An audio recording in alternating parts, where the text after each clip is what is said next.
The idiots have been in charge way too long. And that's why you're here. For the podcast you need. All for liberty all the time. Welcome to Liberty Bites Back.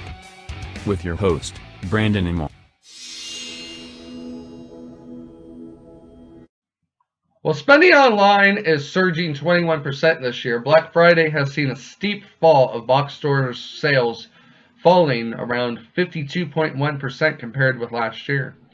As they all see a drop in box stores, the online market sees a rise in 21%. It's clear the main corporate entities are the ones rising due to the COVID-19 scare-induced market at the moment because of our governmental interference. CNBC reports. We knew Black Friday traffic was going to be down. We just didn't know how much it was going to be down, said Brian Feld, a senior director of global retail consulting at Sensormatic Solutions. Shoppers are spreading out their shopping throughout the holiday season because of concerns in social distancing and the pandemic.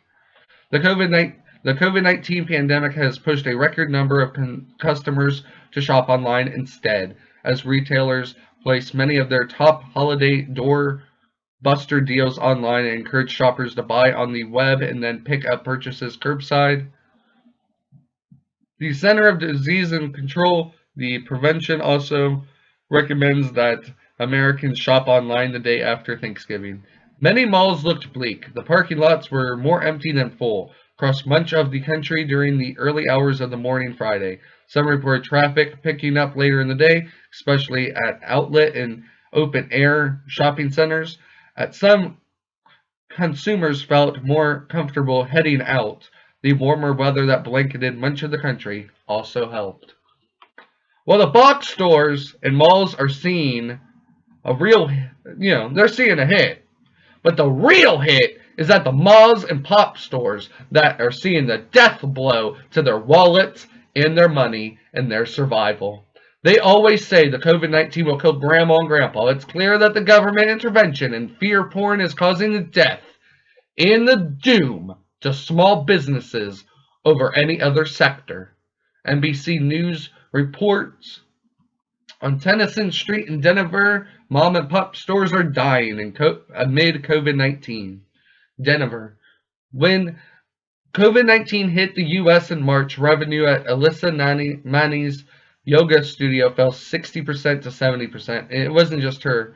Nearly every business on Tennyson Street in a gentrifying neighborhood about 15 minutes from downtown neighborhood was hit hard by the pandemic.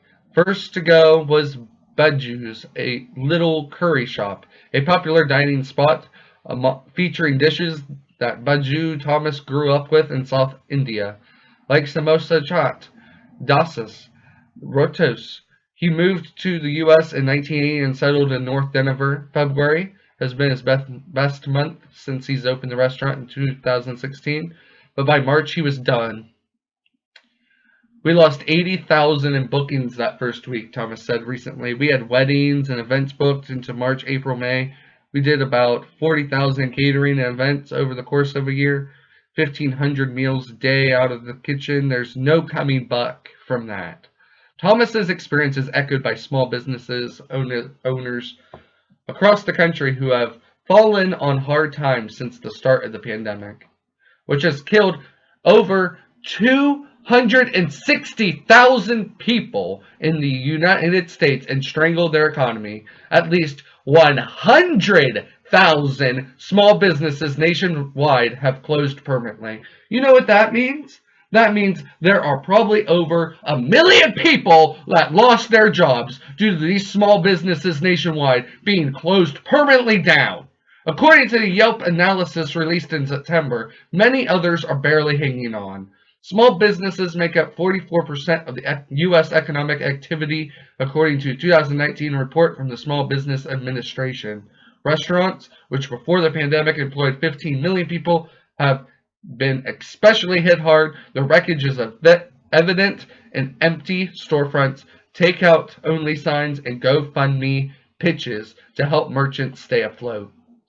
No one was prepared for the reality of shutting down an entire economy, said Manny, owner of the Amana Ohana Yoga, and Barr, the vice president of the local merchants association. Business owners had to decide, do you want to take on the debt and play a long game or get out? Nanny chose the former, taking on $200,000 in debt and turning her popular studio into a membership-only operation. In the early 20th century, streetcars ran across 38th and 44th Avenues, and riders hopped off of Tennyson to shop and go to the movies. Over the decades, the bowling alley became a grocery store, the movie theater a music shop, and the post office a furniture store. Other small businesses moved in, like a barber shop, a print shop, and a corner bar. The Tennyson Street commercial corridor, with its 8 blocks of restaurants, breweries, and independent bookstore. The Oriental Theater, a venue for live music performances and beating the heart of the community. Today, Tennyson is rapidly gentrifying, and in a nod of transformation, the high-end athletic wear purveyor Lululemon recently opened a seasonal pop-up. Core Power Yoga moved in, and the boutique hotel is coming in January. But some residents are critical of the changes, which include apartment buildings without ground floor retail to promote foot traffic, saying the trendiness is out of the character with the neighborhood where century-old bungalows sit beside contemporary apartments. Alongside Tennyson, a vibrant painting of buffalo hangs in the art gallery windows, and the scent of citrus candles greets pedestrians outside a nearby shop. The familiar notes of "it's beginning to look a lot like Christmas" rise out of the antique stores, and passerbys know that the restaurants are serving just by breathing. Baking, toast, red sauce, pepperoni. Over the spring and summer, restaurants that survived the initial shell shock of COVID-19 pivoted to takeout and outdoor dining. Picnic tables moved to parking lots and vacant plots of land. The street had a party-like vibe. 3 houses have been slated for demolition, became pop-up spaces for interactive art experience sponsored by marijuana brand. The Wahana Art House featured a magic circus. The Beach House projected immersive beach scenes, and the Clubhouse was a place for pop-up art and boutique sales. But with the turn of the seasons, businesses shut down again. Fencing surrounding the former art houses. The local 46, a popular watering hole with a tree-covered patio, closed for good on Halloween. Hops and Pies, a pizzeria owned by Drew Watson and his wife, Leah Watson, had a busy summer, but a short video they released in November informed customers that they were moving to takeout and delivery indefinitely. The heated outdoor tent that they have just erected would sit empty, as the state announced that 1 in 41 Coloradians are testing positive for COVID-19. No indoor dining would be allowed, not even in a tent.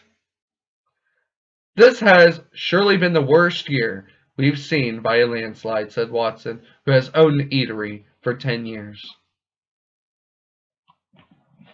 This COVID-1984 is transferring the wealth away from the middle class and the poorest Americans and into the pockets of the extreme wealthy. Where are all you that were about, oh, we're the 99%, you're the 1%. You don't know anything. You are wanting this transfer of money, this transfer of wealth to the ultra rich. You do not care about anyone that is in the 99%. You care about nobody. You want the rich to be richer, or you would be standing up for everyone around you, all the small businesses, all of the people that are starving in the streets, that have no jobs, that have lost their jobs, have lost their businesses. You don't care. You only care about the extremely wealthy, because that's all you're going to allow to survive in this country.